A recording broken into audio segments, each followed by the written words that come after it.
Подальше, маленько, подальше отойдите. Подальше. Мишень. Ой, ничего. Угу. В Эдемском саду Бог создал Адама и Еву, правильно? Да. Адам и Ева были чистые, имели с Богом общение. Поэтому, если мы эту воду посмотрим, такая, она чистенькая.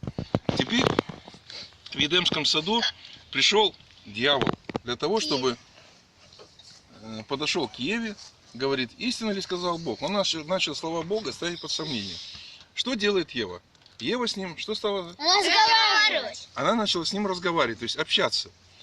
То есть она что-то ему сказала, дьявол что-то ей сказал, потом она еще сказала. И получилось... Ответила. Он Да, спросил, она ответила. да, и у них такой диалог произошел.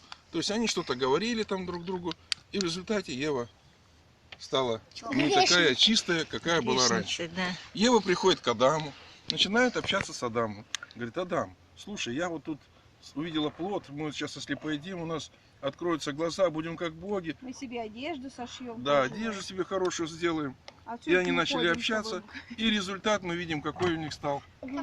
То есть не совсем не такой, какой был, какой с Богом был, да. При всем желании они сами очиститься никак не могут, правильно? То есть надо что-то сделать, чтобы это было чистое. И для этого пришел Иисус Христос. И Иисус Христос, когда Он общается с людьми, написано, кровь Иисуса Христа очищает нас от всякого греха. Да? То есть Слово Божие вселяется в вас обильно. И когда Слово Божие, допустим, человек начинает, Адам, например, или кто-то, мы, да, начинаем с Богом общаться, говорим, Господи, скажи нам там ну, что-то какое-то. И мы начинаем с Богом общаться. И Бог нас через Слово Свое, Он очищает. Если мы даже вот через Слово, это очищенные, если будем даже кому-то другому говорить, происходит такой же результат. Но очень важно, чтобы сам Бог говорил. И когда Бог будет говорить нам, то смотрите, что получается с человеком. Какой он был человек? Чистый. А теперь дьявол, смотрите, приходит, мы во Христе. И начинает что-то говорить опять.